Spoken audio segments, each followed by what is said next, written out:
한국에 아마 사실 때 외국 사람들을 많이 보신 경험들이 있을 겁니다. 저도 직장을 다닐 때 외국인들이 저희 직장에 많이들 참관을 와서 굉장히 많이 만날 수 있는 기회가 있었습니다. 근데 우리는 보통 이제 백인, 특별히 이제 백인을 보게 되면 한국에서 다 미국 사람이라고 생각을 합니다. 사실은 유럽에서 온 사람들도 많습니다. 그래서 뭐 영국 사람도 있고 독일 사람도 있고 또 프랑스 사람도 있고 이태리 사람도 있지만 우리는 백인만 보면 그냥 다 한꺼번에 미국 사람이 왔다 이렇게 보통 생각할 때가 있습니다. 그러나 백인들 안에서도 사실은 굉장한 차이가 있다는 것을 우리가 알아야 됩니다. 며칠 전에 한국의 평창에서 동계올림픽이 열렸습니다. 그런데 연초에 북한의 그 김정은이 이 평창올림픽에 참가하겠다 그런 의사를 이제 전달하게 되어가지고 갑자기 단일팀이 이렇게 만들어지기도 했고 또 김정은의 여동생과 또 정치인들과 또 예술 그 공연단 그리고 선수들 등 수백 명의 북한 사람들이 남한으로 오게 되었습니다. 보통 우리가 다른 나라 사람들이 오게 되면 대부분 그 언어 소통이 안 되기 때문에 항상 통역을 하는 사람들이 따라다니게 되어 있습니다. 그러나 북한에서 온 사람들이 남한에 내려왔을 때 여러분들 혹시 텔레비를 보시면서 통역하는 사람들 따라다니는 거 보신 적이 있습니까? 아마 없을 겁니다. 다 북한 사람들하고 남한 사람들은 자유롭게 의사소통이 가능합니다. 그래서 저도 이제 텔레비에서 그런 것을 보면서 북한 사람과 남한 사람이 정말 한민족이긴 하군 맞는 것 같구나 이런 것을 실감할 수가 있었습니다. 그렇게 북한 사람들하고 남한 사람들이 생긴 모습도 정말 거의 비슷하고 똑같고 또 하는 말도 비슷한 것 같은데 그런데 또 사실 차이점도 굉장히 많다는 사실입니다. 물론 아까 말이 서로 비슷하기 때문에 통역하는 사람이 필요 없기는 하지만 그래도 실제로 우리가 북한 말과 남한 말 사이에는 서로 다른 차이점도 굉장히 많습니다. 제가 그 중에서 아주 몇 가지 한번 샘플만 여러분들에게 한번 소개해 드리도록 하겠습니다. 앞에 나와 있는 것처럼 우리는 어떤 일을 이제 거절할 때 그냥 괜찮습니다. 상대방의 기분을 나쁘지 않게 하면서 거절할 때 그렇게 보통 얘기를 합니다. 근데 북한 사람들 이번에 제가 텔레비에서도 확인했지만 괜찮습니다라고 말하기 대신에 뭐라고 말하는 거겠습니까? 일 없습니다 이렇게 얘기를 하는 것을 보았습니다. 그러니까 우리도 보통 저런 말을 쓰지만 저런 말을 쓸 때는 상대방에게 좀 기분을 상하게 할 수도 있는 그러한 말투이기도 합니다. 그러나 북한 사람들은 그냥 괜찮습니다라는 의미를 말할 때 그냥 일 없습니다 이렇게 이야기하는 것을 볼 수가 있었습니다. 또 우리는 미소를 띄운다 이렇게 얘기하는데 북한에서는 볼 웃음을 짓는 이렇게 볼 웃음이라고 이렇게 표현을 하고 있었습니다. 그리고 도시락은 곽밥 이렇게 표현을 했고 쇠치기 하는 것을 거기선 사이치기 이렇게 사용을 하고 볶음밥은 기름밥 이런 용어들을 사용하는 것을 확인할 수가 있었습니다. 이렇게 같은 언어를 사용하지만 점점 차이가 벌어지고 있다는 것을 우리가 확인할 수가 있습니다. 또 북한에서는 기본적인 생필품, 뭐 쌀이라든가 우유라든가 채소, 야채 같은 것들을 국가로부터 배급을 받아서 그렇게 살아갑니다. 그런 남한이 그렇습니까? 남한은 대부분 자기가 직접 돈을 벌어서 필요한 생필품들을 구입해서 사용을 해야 됩니다. 또 북한은 집단주의 교육을 받아서 개인의 자유가 아주 억압을 받는 그러한 사회입니다. 그러나 남한은 어떻습니까? 개인의 인권과 자유를 최대한 보장하는 바로 그러한 자유로운 나라인 것을 우리가 알 수가 있습니다. 여러 가지 차이점이 있지만 가장 근본적인 차이점이 있다면 북한은 공산주의 체제 하에서 모든 국민들이 독재자 바로 김정은의 노예처럼 살아가고 있다는 사실입니다. 그러나 남한은 자유민주주의 체제 하에서 각자 자신의 인생의 목표를 스스로 결정하고 국가는 그 개인의 목적을 잘 이루어질 수 있도록 돕는 역할을 바로 그러한 역할이 너무나 다르다는 것을 우리가 알 수가 있습니다. 그래서 북한을 탈출한 많은 사람들이 남한에 들어와 살면서 이러한 과거의 그런 차이점들 때문에 이 남한 사회에서 잘 적응을 하지 못하는 경우가 너무나 많다고 합니다. 이렇게 얼굴은 비슷하고 말은 비슷하지만 다른 많은 부분에 있어서 이렇게 차이가 많다는 것을 우리가 알 수가 있게 됩니다. 단지 근데 북한과 남한 사람만 이런 차이가 있는 것이 아닙니다. 오늘 성경 말씀을 읽으셨지만 오늘 말씀을 보시면 정말 차이가 나는 정말 다른 두 종류의 사람이 있다라고 사도 바울이 말씀하고 있습니다. 어떤 사람이 있는지 우리 로마서 8장 5절 말씀을 같이 한번 읽어보도록 하겠습니다. 앞에 스크린 보시고 같이 한번 읽겠습니다. 시작. 육신을 따르는 자는 육신의 일을, 영을 따르는 자는 영의 일을 생각하느니. 바울은 사람을 나눌 때 백인, 흑인, 백인, 황인종, 여자, 남자 이렇게 나누는 게 아니라 두 가지로 나누고 있습니다. 육신을 따르는 사람, 두 번째는 영을 따르는 사람, 이렇게 두 종류의 사람으로 구분해서 설명을 하고 있습니다. 영을 따른다는 게 무엇이겠습니까? 영이라는 단어는 성령을 저렇게 표현한 것입니다. 따라서 육신을 따르는 사람과 이 세상에는 성령을 따르는 사람, 두 종류의 사람이 있다라고 성경을 말씀하고 있습니다. 그러면 백인과 흑인은 우리 피부 색깔을 금방 식별이 가능하고 구분할 수가 있습니다. 그렇다면 여러분들은 영을 따르는 사람과 육신을 따르는 사람을 무엇으로 구분할 수가 있겠습니까? 그 구분의 기준이 무엇인지 로마서 8장 9절 말씀을 한번 보시겠습니다. 제가 읽어드리도록 하겠습니다.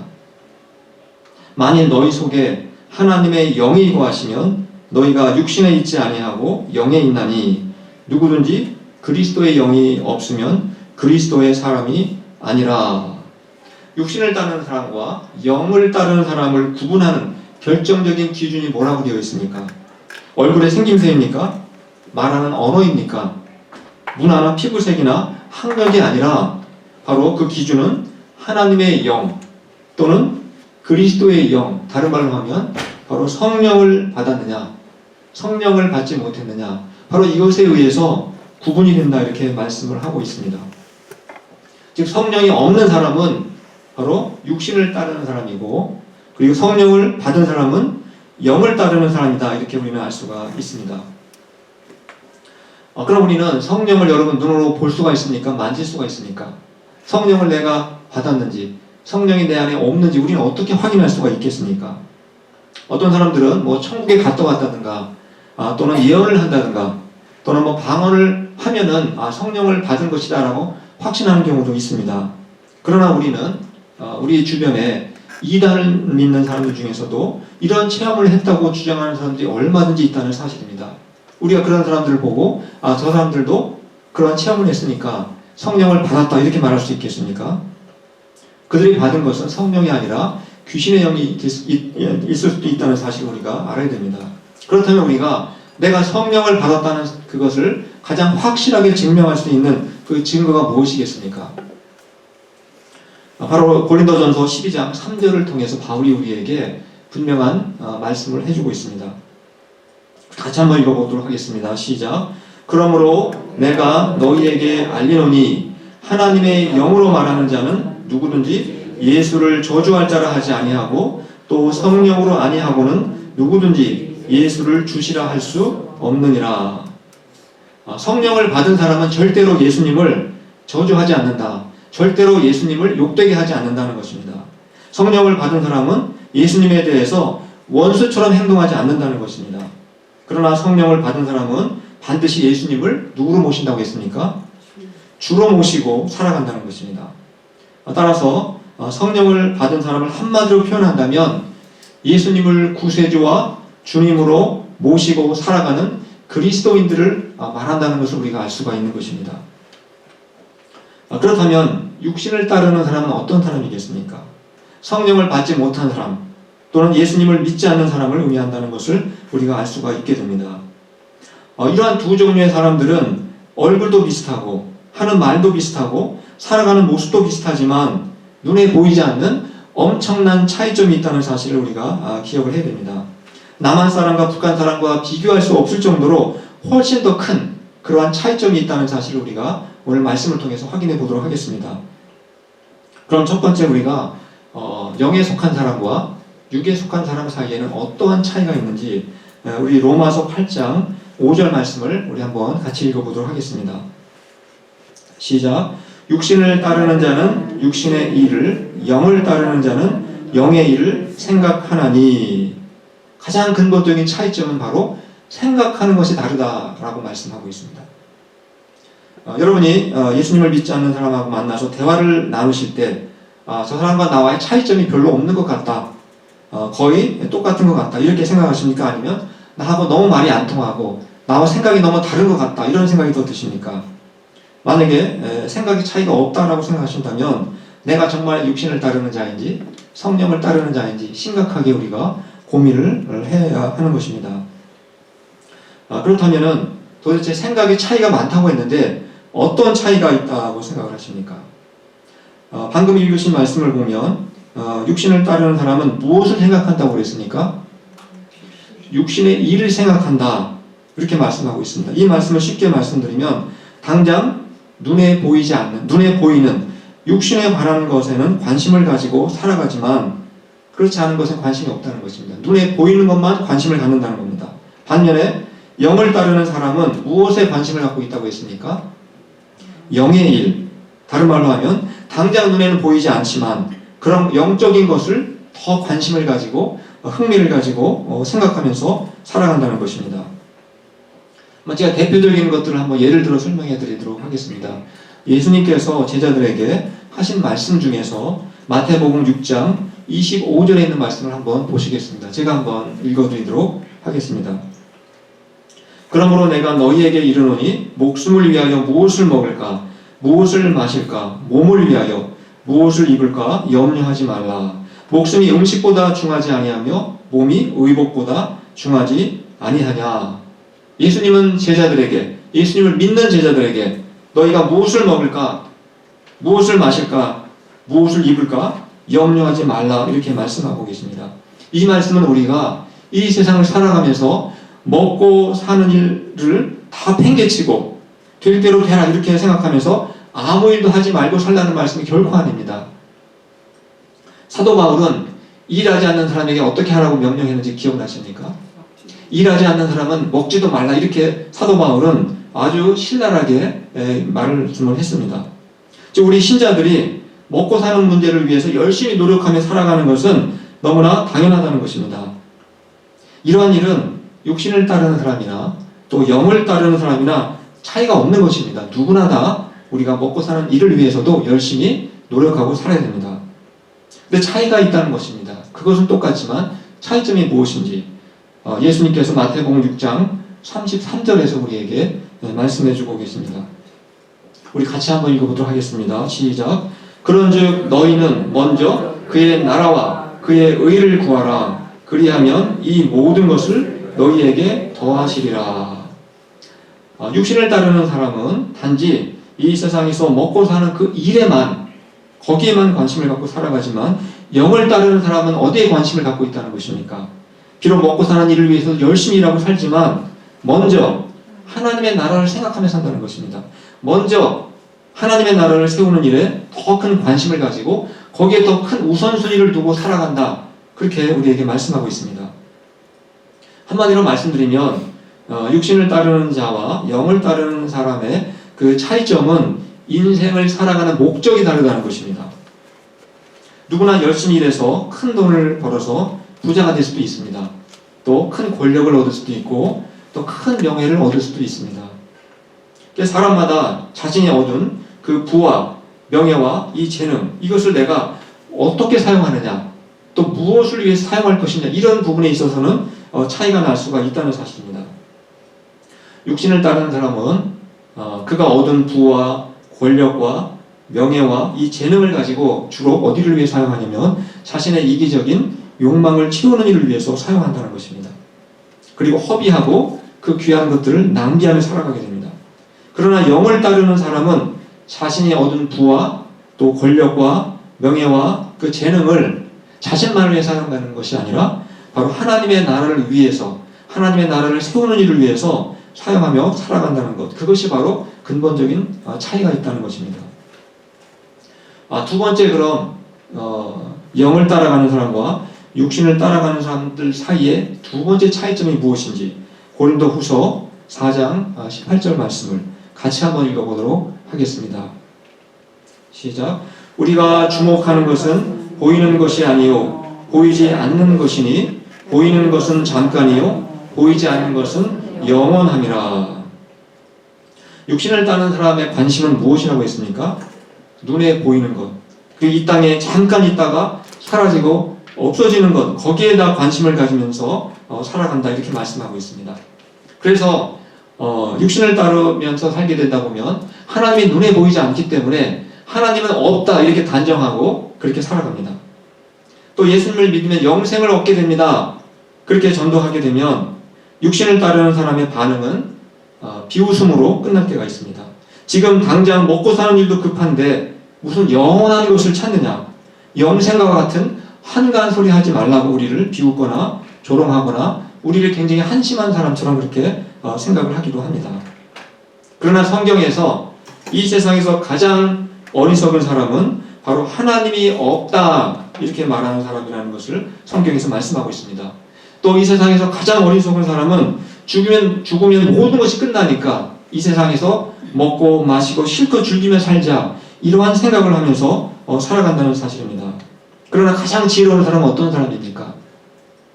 눈에 보이지 않지만 온 우주 만물을 창조하시고 오늘도 여전히 살아계셔서 이 세상을 주관하시고 다스리시는 바로 그 하나님을 예배하고, 그리고 마지막 심판날 하나님 앞에 설 때에 부끄러움 없이 서기 위해서 바로 오늘을 믿음을 가지고 살아가는 사람들, 바로 그러한 사람들이 바로 지혜로운 사람이고, 그리고 오늘 바울이 얘기한 대로 영을 따라 살아가는 사람이라는 것입니다. 세 번째, 그럼 또 육신을 따르는 사람과 영을 따르는 사람 그 사이의 차이점이 무엇인지, 우리 근본적인 차이점이 무엇인지 로마서 8장 7절을 통해서 확인해 보도록 하겠습니다. 같이 한번 읽겠습니다. 시작. 육신의 생각은 하나님과 원수가 되나니 이는 하나님의 법에 굴복하지 아니할 뿐 아니라 할 수도 없습니다. 육신을 따르는 사람의 특징이 뭐라고 했습니까? 하나님의 법에 굴복하지 않는다는 겁니다. 하나님의 법이 무엇이겠습니까? 바로 하나님이 피조물인 인간에게 지키라고 명령하신 모든 명령과 뜻, 계명을 포함해서 바로 하나님의 법이라고 이렇게 말씀하고 있습니다. 여러분이 성경을 읽거나 또 성경을 묵상하실 때 거기에는 수많은 하나님의 명령과 계명과 뜻이 기록이 되어 있습니다. 여러분들이 그러한 것들을 읽을 때마다 내가 원래 하고 싶었던 건데 하나님이 이런 명령을 하셨구나, 그런 생각이 드십니까? 대부분 우리는 그 말씀을 읽을 때마다 이건 내가 지키기 어려운데, 이건 내가 하기 싫은 건데, 이러한 생각이 더 많다는 사실입니다. 인간의 기본적인 마음속에는 바로 이처럼 하나님의 말씀에 굴복하기 싫어하는 그러한 본성이 있다는 사실입니다. 그래서 육신을 따르는 사람은 이러한 바로 하나님의 뜻, 하나님의 법에 굴복하지 않을 뿐만 아니라 아예 굴복하는 게 불가능하다, 이렇게 성경은 말씀하고 있습니다.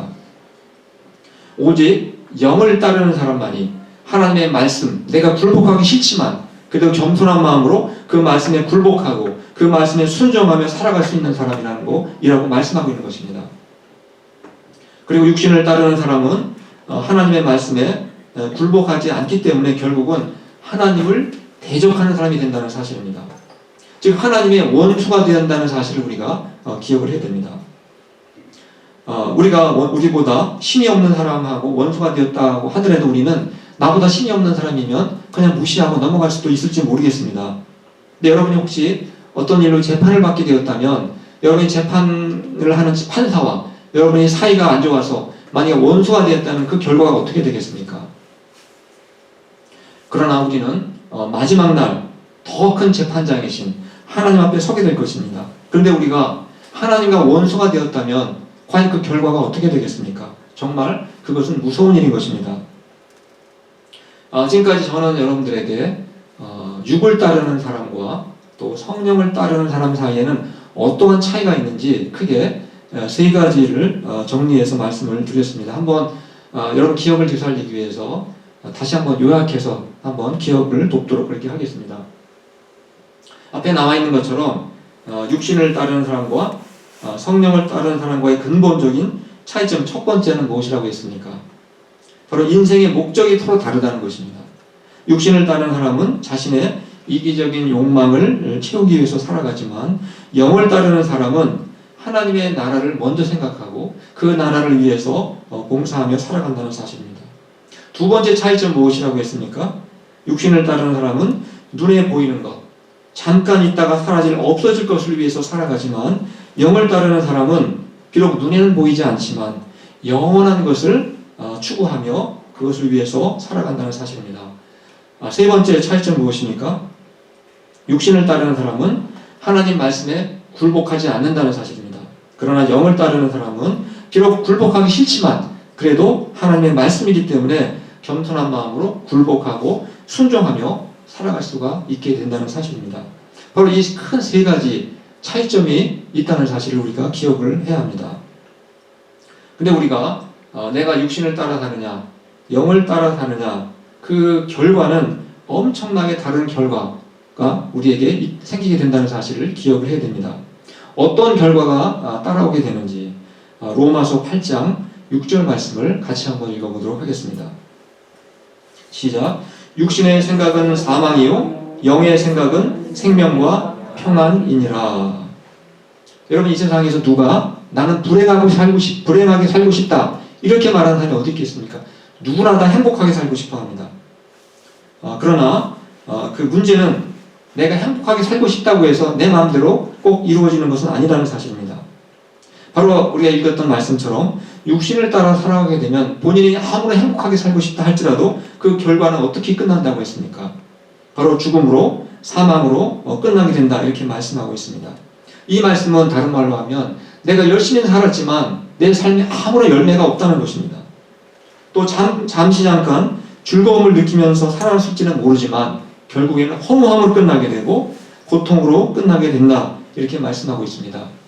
그러나 우리가 영을 따라가며 살게 되면 우리가 잠시 잠깐은 고난을 당할 수도 있습니다. 잠시 잠깐은 우리가 몸이 아플 수도 있습니다. 그러나 결국은 어떻게 된다고 했습니까? 생명과 평안을 우리에게 주신다 이렇게 말씀하고 있는 것입니다. 또 우리에게 어떤 결과가 나타나는지 좀 더 구체적인 결과를 한 번 더 확인해 보겠습니다. 로마서 8장 11절 말씀을 우리 같이 한번 읽어보도록 하겠습니다. 시작. 예수를 죽은 자 가운데서 살리신 이의 영이 너희 안에 거하시면 그리스도 예수를 죽은 자 가운데서 살리신 이가 너희 안에 거하시는 그의 영으로 말미암아 너희 죽을 몸도 살리시리라. 즉 영을 따라 살아가는 사람은 우리 몸이 병들 수도 있고 죽을 수도 있지만 그러나 우리의 몸도 구원을 받게 된다는 겁니다. 그래서 부활의 새로운 몸을 입게 된다 이렇게 말씀하고 있습니다. 이러한 모든 차이점, 이러한 모든 것들이 어디서부터 출발이 된 것입니까? 바로 우리의 생각의 차이에서부터 이런 것이 시작이 된다는 것입니다. 육신의 일을 생각하며 사느냐 아니면 내가 영의 일을 생각하며 사느냐에 따라서 우리의 인생의 모습, 우리의 인생의 결과는 너무나 크게 달라진다는 것을 우리가 알 수가 있게 됩니다. 그래서 우리가 내가 평소에 어떤 생각을 하고 살아가느냐에 따라서 우리는 하나님을 슬프게도 하고 하나님을 진노하게 만들 수 있지만 우리는 하나님을 정말 기쁘시게 그렇게 하면서도 살아갈 수가 있다는 사실을 기억하시기 바랍니다. 근데 우리가 육신의 일이 아닌 영적인 일을 생각하면서 살아가기 위해서 가장 기초가 되는 전제 조건이 있다고 했습니다. 설교 시작할 때 말씀을 드렸습니다. 그것이 무엇이었습니까? 바로 성령을 우리의 마음속에 모셔야 한다는 사실입니다. 그래야 비로소 우리가 영을 따라 살며 영에 속한 사람이 될 수 있다는 사실입니다. 다른 말로 하면 우리가 영의 일을 생각하면서 정말 하나님을 진심으로 기쁘시게 하며 살아갈 수 있으려면 제일 먼저 필요한 것은 예수 그리스도를 믿고 그리고 성령으로 거듭난 신자가 되어야 한다는 사실입니다. 그래서 하나님의 말씀을 읽으면서 비록 내 마음에는 정말 지키기 싫은 거북한 그런 말씀도 있지만 내 취향이 다를 수도 있고 또 내 이기적인 내 본성하고는 다르지만 그래도 하나님 말씀에 겸손한 마음으로 내가 굴복하고 순종하는 그러한 삶을 살아갈 수 있는 능력이 내 안에 생기기 시작한다는 것입니다. 육신을 따르는 사람들은 원천적으로 이렇게 사는 것이 불가능하다라고 말씀드렸습니다. 오직 예수님을 믿어서 성령을 받고 또 영을 따라 살게 된 사람들은 그러나 누구나 다 이러한 삶이 가능하다는 것입니다. 그래서 우리가 더 부지런히 하나님 말씀을 사모하고 또 가까이 하고 또 성도들이 더 부지런히 서로를 위해서 기도해주고 부지런히 교제하고 또 기도하고 그러한 삶을 살아갈 때 우리의 삶 속에서 성령의 그 아름다운 열매들이 풍성하게 맺혀지게 되고 정말 비로소 행복한 그런 인생을 살아갈 수가 있게 된다는 것입니다. 오늘 말씀을 들으시면서 여러분은 자신이 육신을 따르는 사람이라고 생각하십니까? 아니면 영을 따르는 사람이라고 생각을 하십니까? 예수 그리스도를 진심으로 구세주와 주로 모셨다면 여러분은 자신이 바로 영에 속한 사람이라고 확신을 하셔야만 합니다. 그리고 이제는 날마다 육신의 일이 아니라 영의 일을 생각하시면서 그리고 하나님 말씀에 굴복하고 그 하나님 말씀에 순종하면서 하나님을 정말로 기쁘시게 하는 그러한 복된 참된 신자로 살아가실 수 있기를 간절히 축원합니다. 아멘.